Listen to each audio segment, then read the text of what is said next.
Hi friends, from today I have named my newspaper analysis program as unique because I believe the way I deal with newspaper articles is different from other videos which have been uploaded by the other institutes in the YouTube. So I call it as unfolding insights through quest. I question before reading the article what would I get out of this article in the context of UPSC exam. That is why I named my program as Unfolding Insights Through Quest. Not only that, the way I deal with newspaper is different from the other people do. So I request you to pause for a second and go through the questions. These questions are relevant to our syllabus and then move on to the video so that by the end of the video you can check yourself whether I can answer all these questions.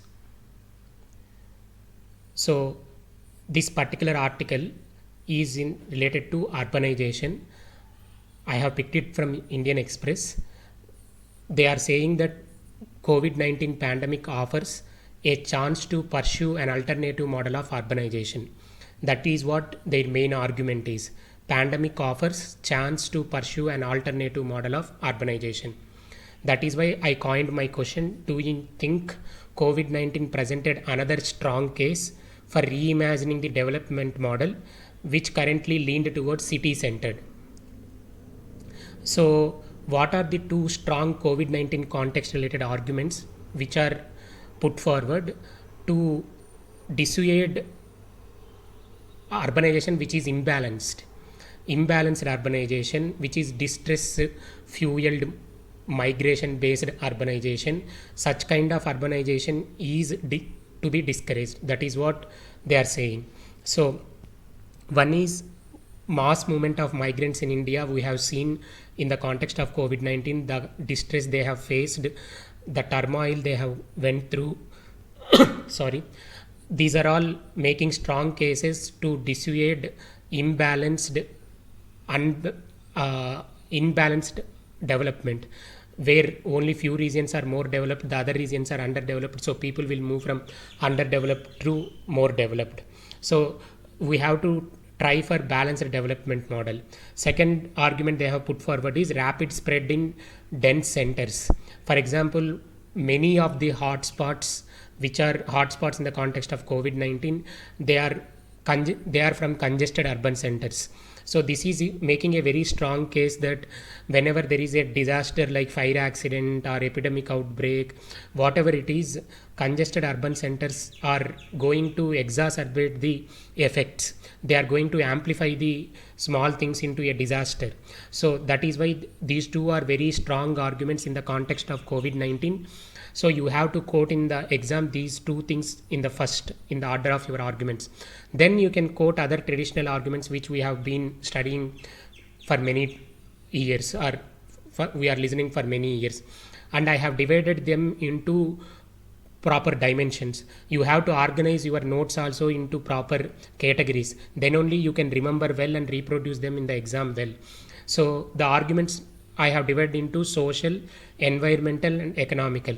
So for example, social, increased crime rate. So whenever people migrate from rural area to urban area, they lead isolated lives. They go to frustration, they experience psychological stress because of which they are resorting to crimes as per some research reports. So this is one thing. Then environmental, it is leading to pollution, congested spaces, too much stress on resources, air pollution, too many vehicles, too many industries at one place. All these things are causing pollution, air and water pollution they are causing. Economical reasons, of course, generally many people argue cities as engines of growth because of their economies of scale and agglomeration economy. But that argument will have limitations once population reaches a threshold. For example, when as per the article, if the population reaches beyond 1 million, the pressure on resources will mount. So the economies of scale argument may not be valid at that point, because the pressure on resources increases, the resources will be exploited and it will break at some point. So one example, see in your answers, examples are important because the competition has increased nowadays. Everyone is writing almost good answers. You can distinguish your arguments only by quoting the examples. So it is important to remember the examples. Okay, so one example which has put forward in the article is in 2010 in China, a small road repair work and some of the broken cars, that should be a minor traffic snarl, but it has escalated to major jam. So minor things can escalate to major disasters, major catastrophes.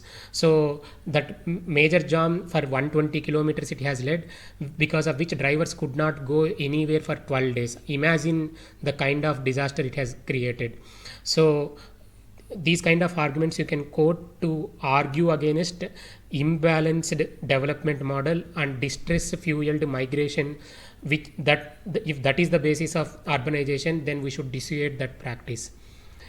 So till now we have put forward the arguments for imbalanced urbanization with respect to negative factors, but how can we achieve the balanced development across the regions is through the technology. For example, now technology is there, people can, from if the internet is available, people can work from remotest corners of the country. So technology, cloud infrastructure, all these things are enabling factors to promote the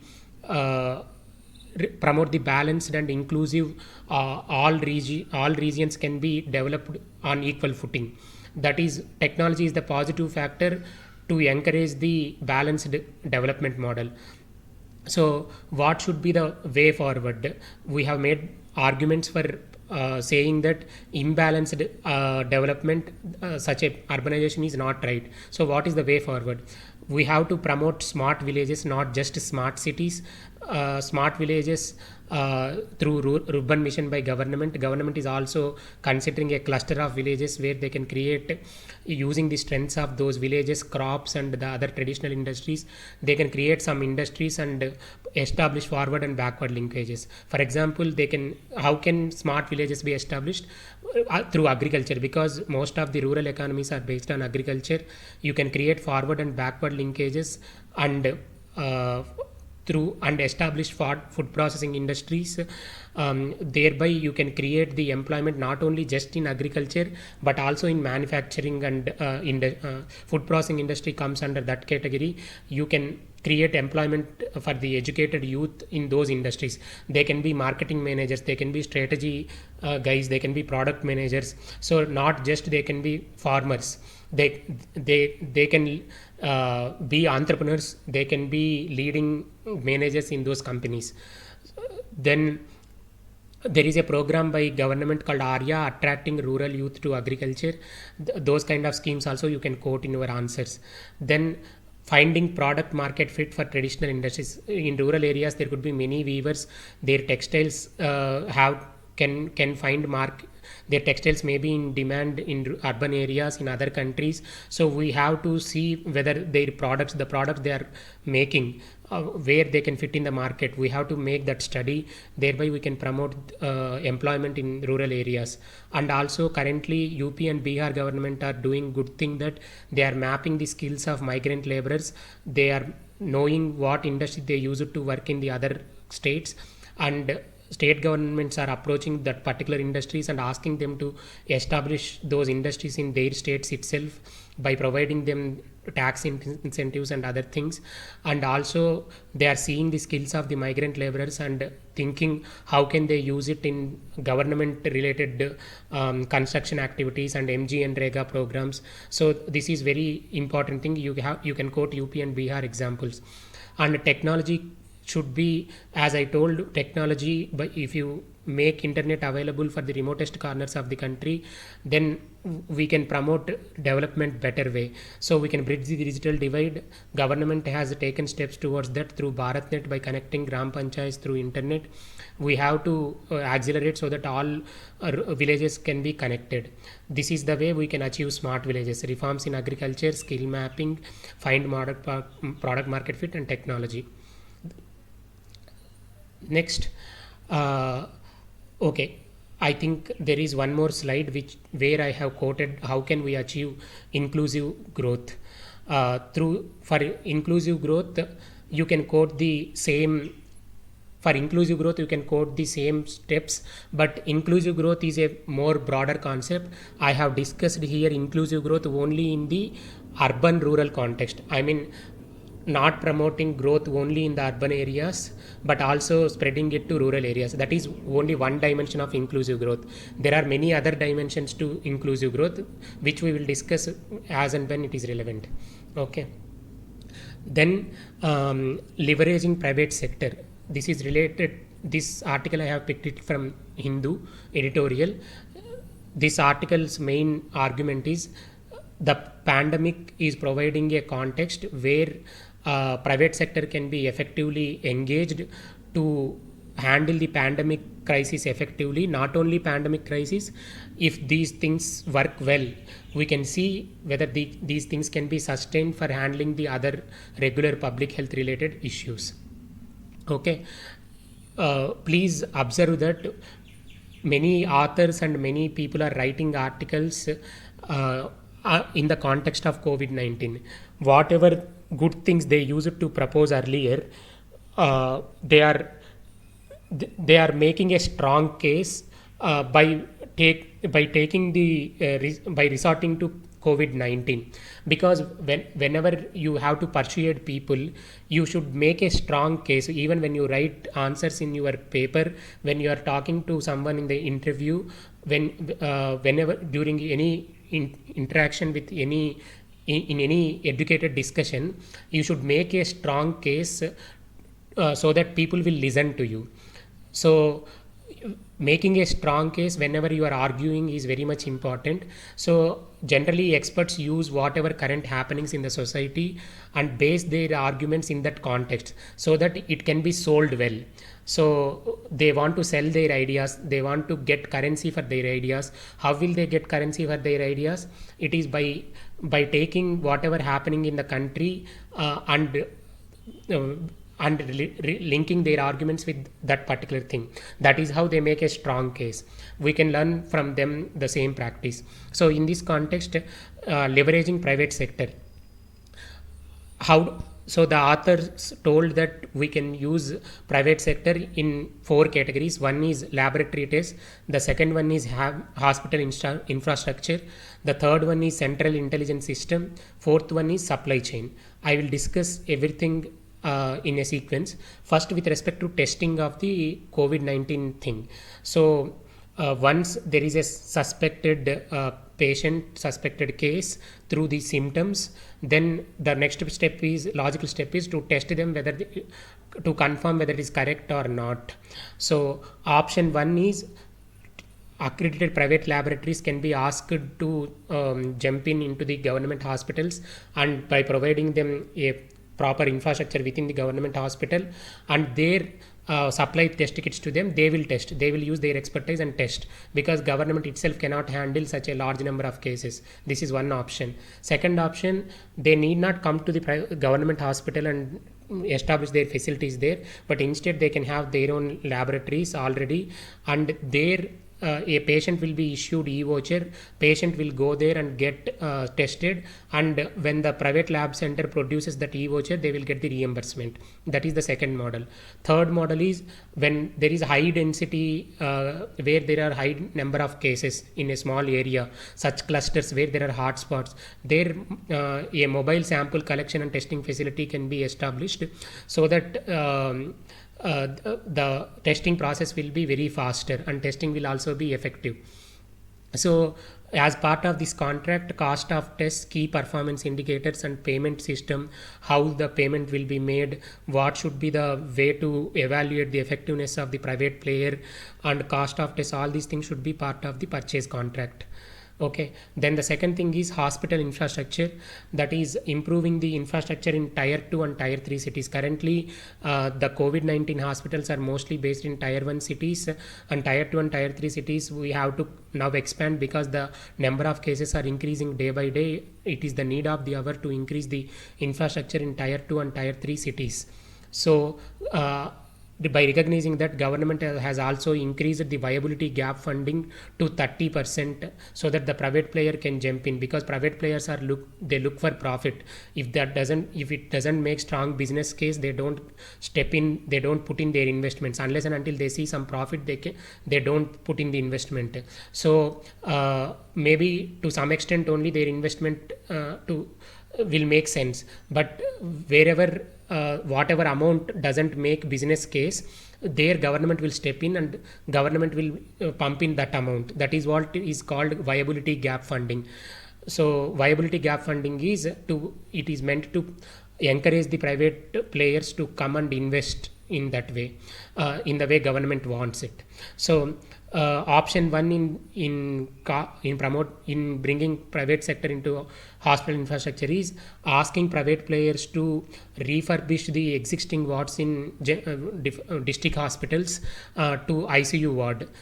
District hospitals may have some ward, but we have to upgrade it into ICU ward to handle COVID-19 cases. In that, we can take the help of the private players. They will provide the extra beds and equipment.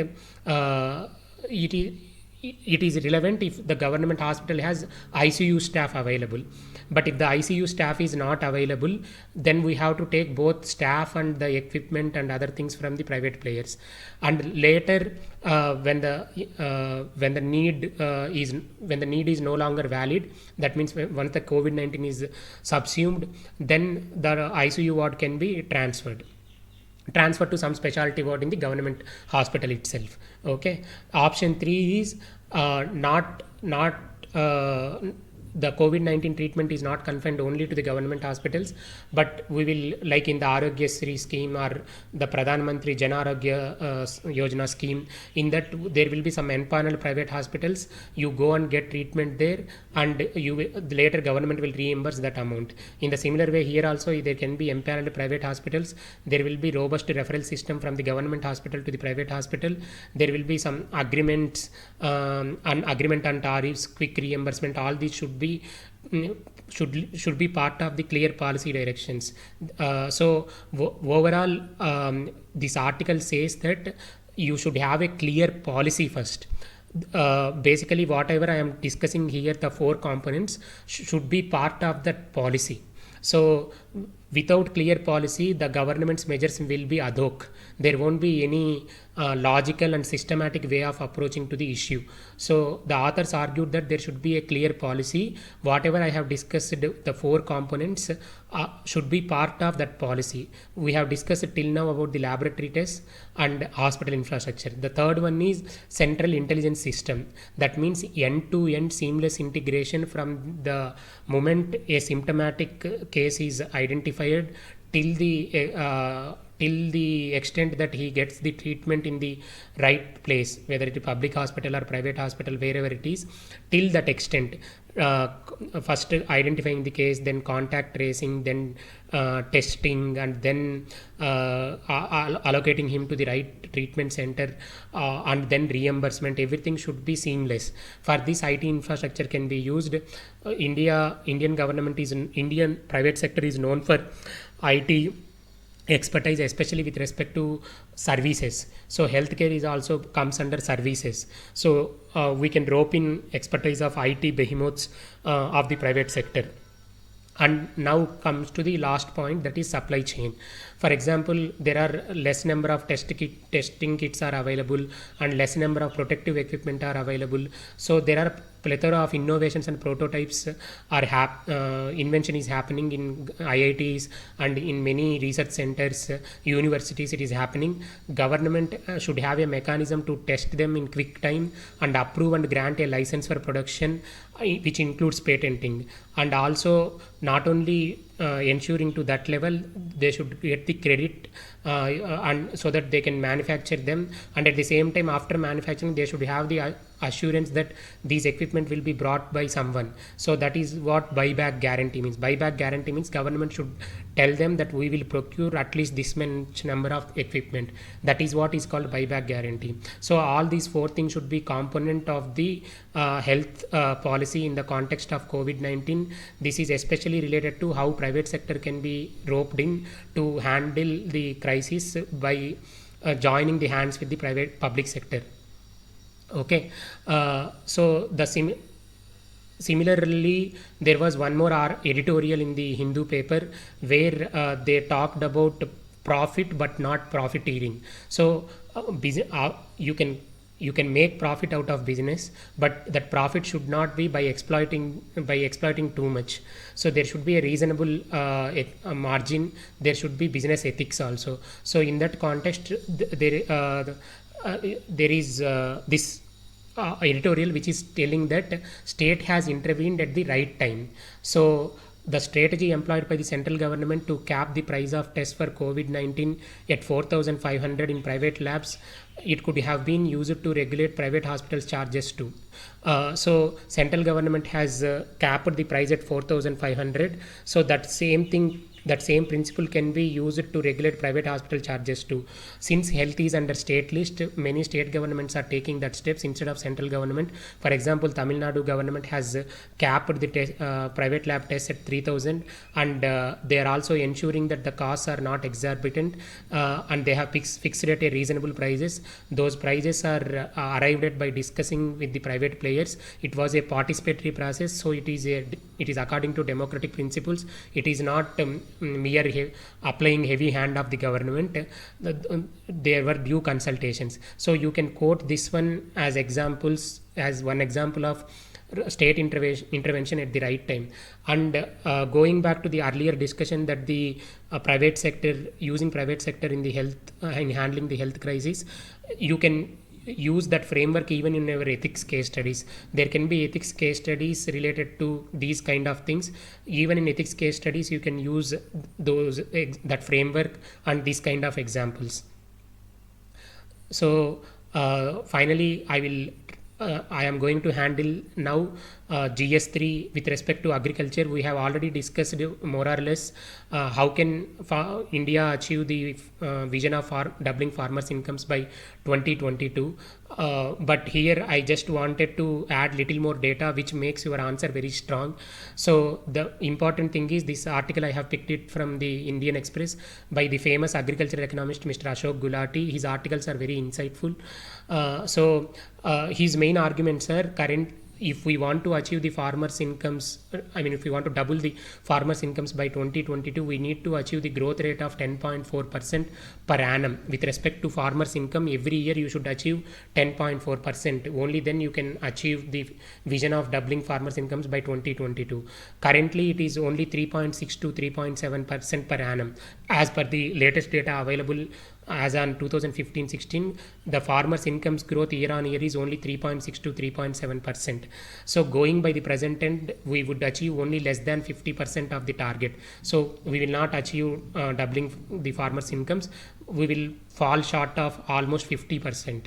Then how can we bridge that gap is Mr. Ashok Gulati is saying that direct income transfers, if that is added to farmers' incomes, then the gap can be bridged. So instead of giving the food and fertilizer subsidies in the form of goods, if you do it in the form of cash transfer, that will also amount to the farmers' income, and moreover leakages will be arrested, and the opportunity cost getting out of those leakages by investing in the agriculture infrastructure and all, you can increase the farmers' incomes better.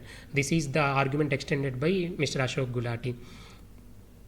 So there were many articles related to MGNREGA and its effectiveness. Since the time is running out, I will discuss it tomorrow. But you see that at the end of the discussion, though at least you could answer the 4 questions which I have mentioned in the starting of the discussion. Thank you.